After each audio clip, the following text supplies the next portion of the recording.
There's land that I have once in a lifetime. Ooh, somewhere over the rainbow, skies are blue. Oriente es un mundo aparte.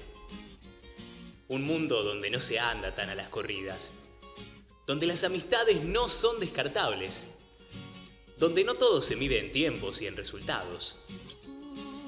Si nos guiamos por lo que sucede en las grandes ciudades, aquí no hemos perdido el paraíso. Este pequeño pueblo parece de otro lugar y de otro tiempo. Aquí, como en el Macondo que imaginó García Márquez, la realidad se mezcla con la ficción. Las personas se vuelven personajes. Los sobrenombres muchas veces borran los nombres de pila. Las historias comienzan siendo mínimas, pero se vuelven gigantes.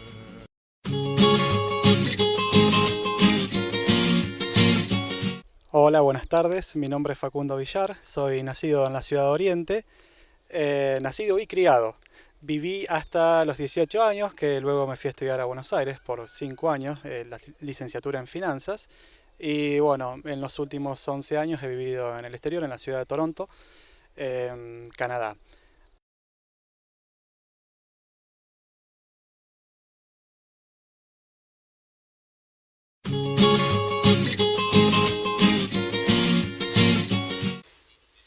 Con el motivo del 50 aniversario de la creación del partido de Coronel Dorrego y el 25 aniversario del pueblo de Oriente, la farmacia La Roque saluda a los que con su trabajo hicieron la grandeza de la zona.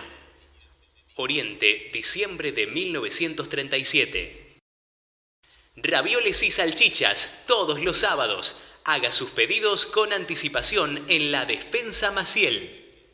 La Voz de Oriente. Ayub Hermanos, concesionario en Coronel Dorrego de Acoplados Montenegro. En Oriente, representante Oscar Gobea. Nuestros fervientes anhelos de continuo progreso en este día de fiesta de Oriente. La Voz del Pueblo, 50 aniversario de Oriente, octubre de 1961.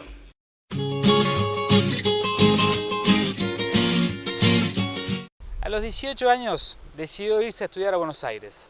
Allí le fue bien, se recibió, pero en el año 2002 dijo: yo me voy a estudiar a Canadá por 3 meses, quiero aprender inglés. Sin embargo, esos 3 meses se convirtieron en 13 años, todavía está allí. Y allí sufrió mucho, sobre todo los primeros 2 años, con el tema del tema papeles, pero aparte también lo que es el desarraigo, es estar fuera del país, en un lugar donde todo el mundo habla de otro idioma y donde también tienen otra costumbre y otro clima. Y bueno, igualmente, más allá de eso, le terminó yendo bien también y bueno, aparte su espíritu viajero hizo que conozca 30 países, pero bueno, tomando unos mates con Facundo Villar, nos va a contar que a él sigue amando Oriente y cuando pueda, va a volver.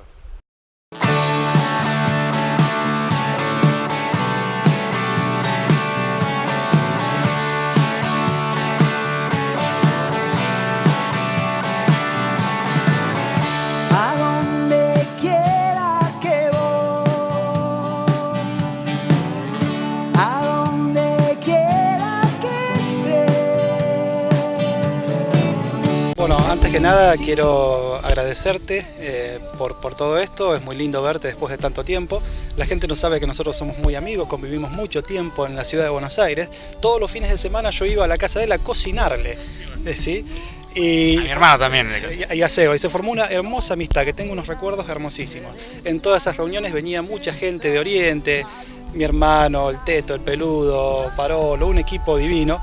Y siempre, religiosamente, en todas esas reuniones que teníamos, terminábamos hablando de Oriente. Es increíble lo fuerte que es el sentido de identidad y de pertenencia. Claro, me acuerdo aparte de la gente que por ahí no era de Oriente, que siempre decía, pero esta anécdota ya la contaron. Siempre contaron lo mismo, pero bueno, totalmente. Era algo fuerte que queríamos contarlo y decir orgullosamente, ¿no? Somos de Oriente. Totalmente. Era como, claro, estábamos a 600 kilómetros de distancia y era como como volver a través de las anécdotas al lugar de origen de uno. Eso era muy lindo. Yo me acuerdo que mi abuela contaba acerca de su padre, que él que era italiano, había nacido en Italia y había venido a Argentina, cuando extrañaba Italia cantaba en italiano. Y yo le preguntaba por qué cantaba el abuelo en italiano, y porque extrañaba su terruño. Y yo no entendía mucho eso. Bueno, lo empecé a entender cuando me fui a Buenos Aires y bueno, después cuando... Ahora no estoy a 600, estoy a 18.500 kilómetros de distancia y es increíble cómo uno viaja a través de un cuento, de una anécdota, de un tango, de una milonga o de algo que represente el paisaje del cual uno es oriundo. ¿Por qué me fui? Que era la pregunta. Yo siempre fui curioso, siempre fui callejero, siempre me gustó, qué sé yo, salir a recorrer, a andar y me encontré con un lugar diferente, muy atractivo, con un gran potencial, con culturas... ¿A qué ciudad de Canadá te fuiste? Bueno, yo llegué a la ciudad de Toronto, que no, si bien no es la capital de Canadá, pero es la ciudad más, es la capital financiera, económica y cultural. La capital política es Ottawa. Y bueno, yo caí en Toronto, una ciudad muy bella, una ciudad donde el 65% de la población son inmigrantes de los puntos más distantes y extremos del mundo. ¿Sí? Ahí caen gente del sudeste de Asia, cae gente de África, cae gente de los países árabes, cae gente de Europa del Este. Y cada inmigrante que uno ve caminando por las calles tienen una historia de vida extremadamente diferente y muy linda de ser contada. Yo creo que me he nutrido de todo eso. Yo tengo muchos amigos de diferentes regiones del mundo y son una fuente de sabiduría muy grande. En su momento habías ido y estaba bajo el cobijo de tu hermano Mariano, que había llegado unos meses antes, o un año antes, si no me acuerdo. Luego se fue él, se fue Mariela, y bueno, quedaste solo. ¿Cómo fue ese momento? O si ya era como que estabas un poco habituado dentro de la lejanía a la soledad. Claro, sí, no, fue un momento muy difícil. Yo en sí fui por 3 meses, tenía una visa de estudio por 3 meses, ¿sí? Fui a visitar a mi hermano. Y bueno, al mismo tiempo quería hacer un curso de inglés, qué sé yo, como para aprender un poco. Yo, si bien había estudiado en Oriente, tenía bases, pero bueno, es muy diferente estudiarlo en un libro y bueno, tener que convivir todo el tiempo con gente que te habla otra lengua. Estudié un curso de inglés por 2 meses, me di cuenta que 2 meses no es suficiente para aprender una lengua, me faltaba más tiempo y me quedé. Decidí quedarme un año, ¿sí? Más que nada para mejorar o para aprender bien la lengua. Y bueno, en ese año me pasaron un montón de cosas lindas y feas, pero lo que más me atrajo fue el respeto y la educación de la gente. Sí, son muy distantes, nadie te va a invitar a sus casas a comer un asado o a tomar un té, pero tienen un respeto independientemente de cuál sea tu descendencia, independientemente de cuál sea tu actividad laboral, el estatus social que vos tengas, independientemente de todo eso, son extremadamente respetuosos. Y esas son de las cosas que más me atrajeron del lugar. Y el tema de, bueno, vos fuiste a estudiar, dijiste 3 meses y bueno, ya hace 10 años, 12 años. 11 años y medio. Los primeros 3 meses me acuerdo que había conocido una chica y me invita a la casa, ¿sí? Bueno, fuimos a la casa, qué sé yo, y me dice, no te podés quedar solo en la casa con el perro porque tengo que ir al aeropuerto a llevar a mi hermana. Sí, le digo, anda. Sale para el aeropuerto, me quedo con el perro y claro, yo quería jugar con el perro. ¿Cómo le decís camine a la cucha en inglés a un perro? ¿Entendés? Ni el perro me entendía. Los primeros 2 meses fueron muy difíciles, las primeras 10 semanas no te entiendo, no hay perros bilingües, ¿viste? Eso es un problema. Y no me entendían ni los perros. Bueno, la señorita... ¿La señorita sabía castellano? Un poquito, pero bailábamos mucho y practicábamos la lengua del baile. Mucha gente, esto suena muy divertido, pero a mí me gusta mucho bailar. Y me comunicaba a través, o sea, pegué muy buena onda con la señorita por el tema del baile. Es increíble. ¿Dónde aprendiste a bailar? Yo no te conocí bailando. Bueno...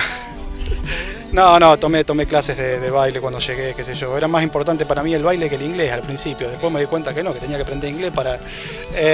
pero es increíble cómo el lenguaje del baile. Sí, eso lo descubrí allá porque hay muchos cubanos, dominicanos, venezolanos, salvadoreños que bailan, pero bueno, son profesionales. Y eso es muy atractivo. Bueno, no, ella hablaba un poco de español también. Una forma de acercarte también a las mujeres fue el baile, digamos. No sé si a las mujeres, sí, qué sé yo, a veces De comunicar, de hablar. de sociabilizar. Hay muchos, disculpame, estoy tomando yo solo. hay muchos clubes de música latina, ¿sí? Y bueno, la cumbia es parte de nuestro folclore también. Si bien nació en Valledupar, en la costa del Caribe colombiano, uno la siente como propio también, a la cumbia. Escuchás un bolero de Manzanero, y mi abuela los escuchaba en el campo, ¿entendés? Medio como que sí, Manzanero era mexicano, creo, no sé de dónde era. Pero uno se emociona y bueno, te dan ganas de levantarte y bailar una pieza con la señorita. Es muy respetuoso. Me hace acordar a los cuentos que contaba mi mamá y mi abuela de los bailes que se armaban en Oriente. ¿Sí? ¿Qué te pasó en Canadá? Claro, lo que pasa allá. Allá hay lugares donde hay mucha música en vivo, pero tenés 12 o 13 músicos tocando en vivo, y hay tal vez 50 o 60 parejas bailando lo que esa orquesta está tocando. Y hay chicas en donde tenés que primero hacer un contacto visual y después invitarla a bailar, y al menos una pieza te van a aceptar. ¿Cabeceabas? ¿Cabeceás? No.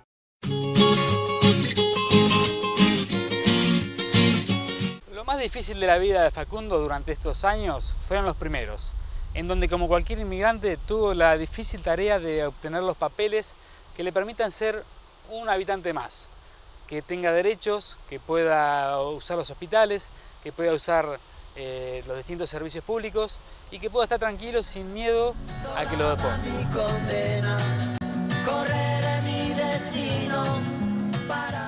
Al principio es muy difícil, ¿sí? Mis primeros 2 años y medio fueron muy difíciles porque no tenía los papeles. Vivís con una incertidumbre que vos te comprás una bicicleta o te comprás un microondas y no sabés cuánto tiempo lo vas a usar.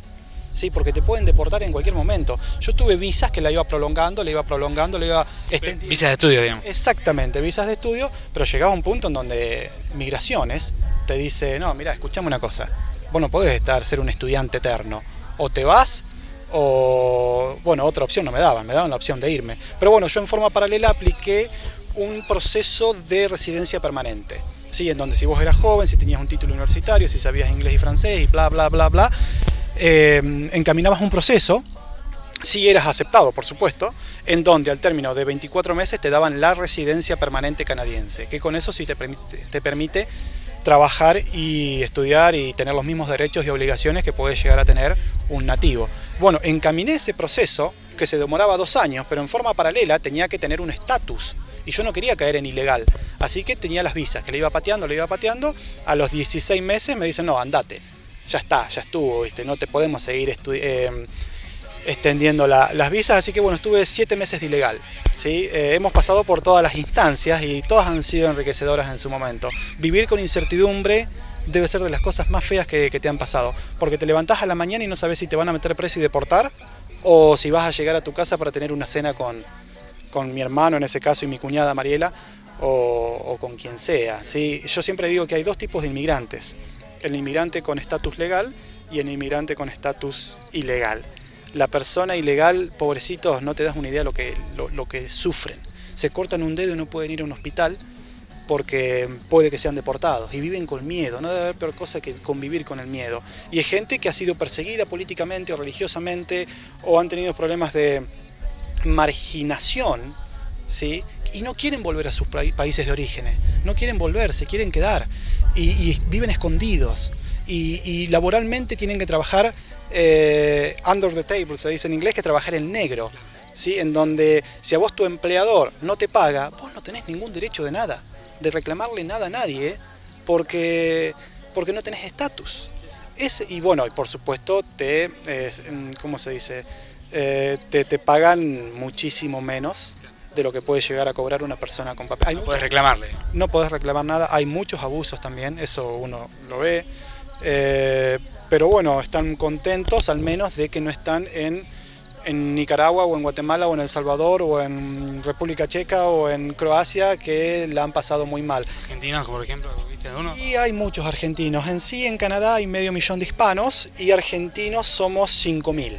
O sea, la población argentina representa el 1% de toda la comunidad latinoamericana. Orientales, sí, ¿sabés que hay una pareja que fueron nacidos él nació en Oriente, polaco, ¿cómo se llama?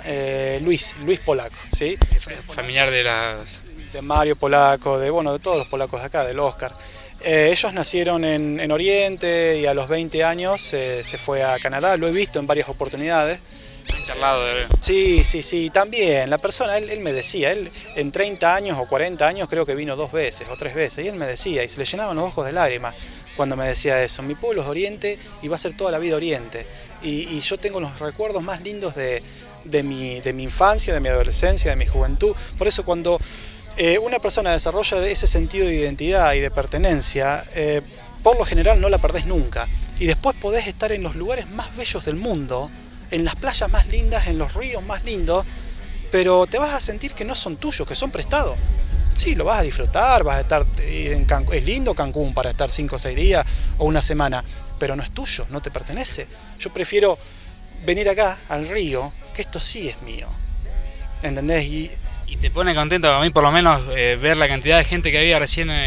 Estamos en 2 de enero, con muchos turistas que han venido porque el día está feo y han venido de Reta, han venido de Clarmecó, de Marisol, a pasar el día al Puente Viejo, que es donde estamos en este momento, y la verdad que es muy lindo sentirse que la gente de afuera viene a conocer nuestro lugar, que en realidad no es nuestro, la naturaleza es de todos, pero bueno, el sentido de pertenencia que estamos hablando tiene que ver con esto, con decir nuestro a un lugar por el que transitamos cuando éramos chicos y seguimos viniendo. Totalmente, es muy gratificante. Yo siempre digo que Oriente es un pueblo privilegiado, en el sentido de que tenemos una costa bellísima, a 20 minutos, a 20 kilómetros, tenemos un río milenario, porque este río vinieron arqueólogos franceses estuvieron viniendo durante 5, 6 o 10 años, no sé cuánto tiempo, hicieron un estudio acerca de cuántos años tenía el río, y es un río que tiene más de 10.000 años de historia. ¿Sí? Es algo que no cualquier pueblo tiene a 5 minutos un río milenario, ¿sí? Y también la tierra. Yo siempre digo, Atahualpa Yupanqui hablaba mucho de la psicogeografía, ¿sí? Cómo la geografía impacta en el comportamiento de las personas, ¿sí? Oriente o esta región es un lugar donde vos tirás una semilla de tomate y te crece una planta, ¿sí? Tenés que cuidarla contra el bicho moro y todas esas cosas, pero te crece una planta. Y tirás una semilla de zapallo, o tirás una semilla de algo, y algo te va a crecer. Y de la misma manera que la tierra o el lugar es generoso, sí, de la misma manera que la tierra es generosa, el hombre se comporta de la misma manera, ¿sí? Acá predomina la gente buena, ¿sí? Y la gente con dignidad. Andan por esos parajes las cosas que yo viví. Nadie las movió de allí como evitando el ultraje. Esquelético ramaje haciéndole sombra a nada, totorales y espartadas, flamencos y gallaretas, zanjones y canaletas y tábanos a patadas. Hay excepciones como en todos lados, pero hay gente buena, por eso uno vuelve al lugar de origen. La quinta de Bester, que está yendo de Oriente al puente, va a ser siempre quinta. O a lo sumo será tapera, pero no va a ser un country urbanizado, o un edificio, un complejo de condominios. Y de la misma manera que el paisaje no cambia a la gente, por lo general tampoco, ¿sí? José Larralde, cuando se fue de Huanguelén, volvió 3 años más tarde, y escribió una canción que se llama Forastereando. ¿Cómo era, te acordás? La canción habla de eso, del impacto que él tuvo después de 3 años de estar afuera. Y en una parte dice: andan por esos parajes las cosas que yo viví. Nadie las movió de ahí, como evitando el ultraje. Esquelético ramaje haciéndole sombra a nada, totorales y espartadas, flamengos y gallaretas, zanjones y canaletas y tábanos a patadas. Él está pintando un mural, ¿sí? Él está pintando un mural con palabras bellísimas. Y es una foto. Esa foto seguro que te suena familiar, ¿sí? Y eso es lo que me pasa cada vez que vuelvo a Oriente. A mí me preguntan: ¿cómo encontrás al pueblo, Facu? Y lo encuentro igual que siempre. El pueblo está igual de lindo. Y habrá 100 personas más, 100 personas menos. En el último censo sumamos 1982, pero me dijo el peludo Fernández que quedaron 3 familias detrás de la vía que no lo censaron, así que estamos en las 2000. No. Yo diría que estamos en los 2000. Hay que redondear para arriba. ¿Sí? Pero pero es muy lindo volver. Es muy lindo volver y reencontrarte. Si podría vivir todo el año en Oriente, y no sé, me encantaría en algún punto. No quiero esperar tampoco a tener 65 años y ser un jubilado para volver al lugar de uno. Es lindo volver cuando estás en actividad, cuando estás en un buen momento.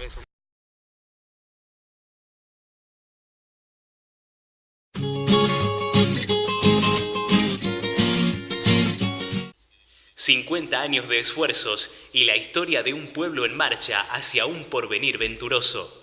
Breguemos sin desmayos para que él se cristalice. Arturo E. Tomás, remates ferias, comisiones, liquidación de establecimientos. Teléfono 72, Oriente. La Voz del Pueblo, 50 años de Oriente, marzo de 1962. Taller mecánico de Roberto Gaboto. Saludamos jubilosamente a Oriente en su 50 aniversario. Reparaciones en general, ajustes de motores, soldadura autógena y eléctrica, carga de baterías. Oriente, teléfono 90. La Voz del Pueblo, 50 aniversario de Oriente, marzo de 1962.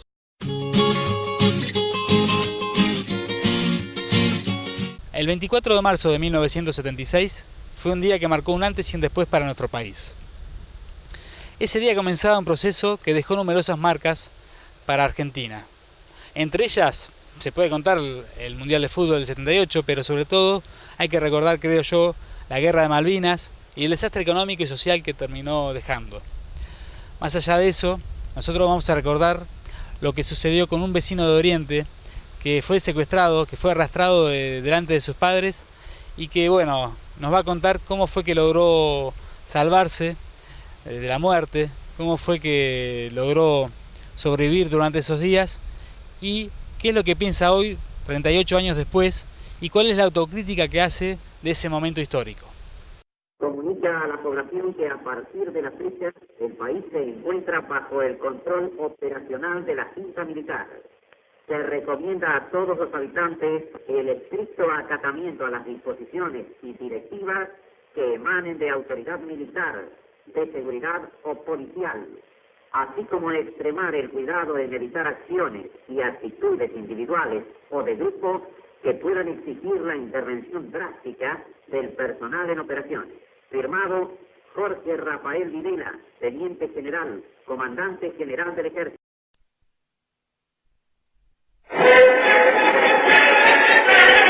Buenas tardes, amigos.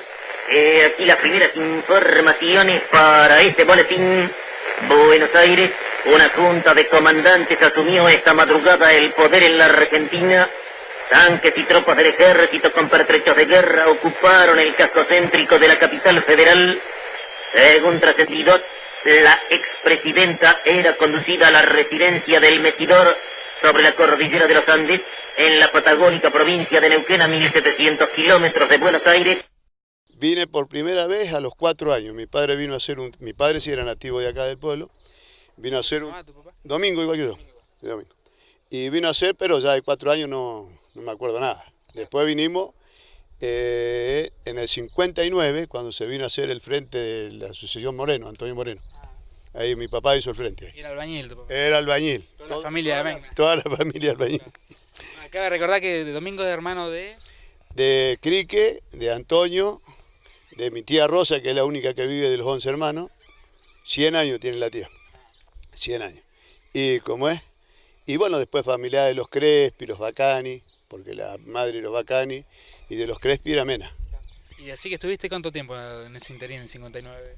Y estuve del 59 al 69, 10 años. Me fui, mi padre, yo no me quería ir, pero justo venía el sorteo de la Paracolimba, y nosotros teníamos casa en Bahía, y bueno, mis padres eran separados, ¿viste?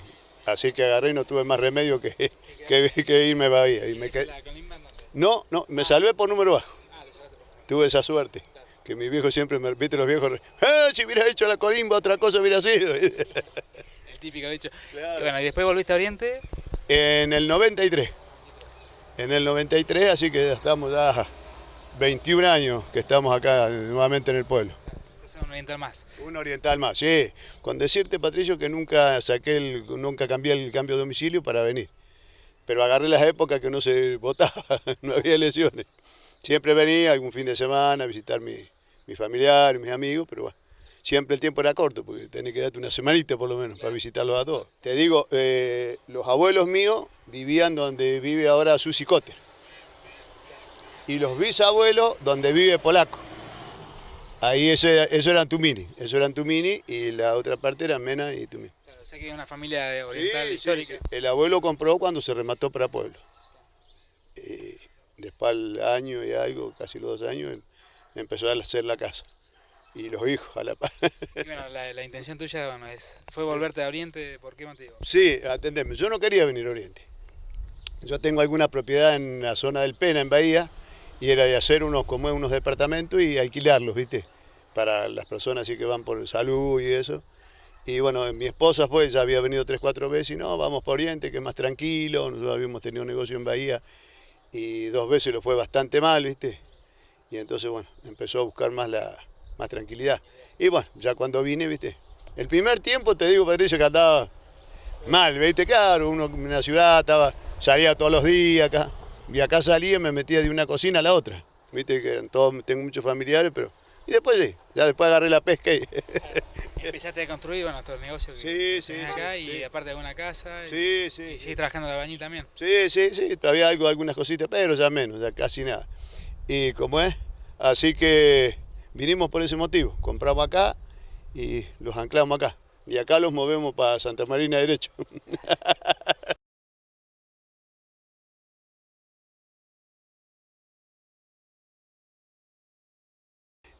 Cuando me fui de acá en el 69, al mes nomás que estaba acá, en Bahía Blanca, ya empecé a militar en la Juventud Peronista.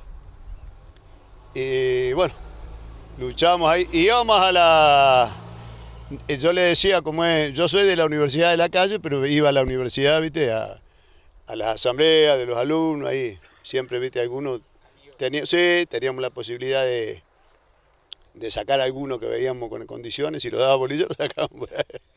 Al Juan 23, ¿sí? También sabíamos ir.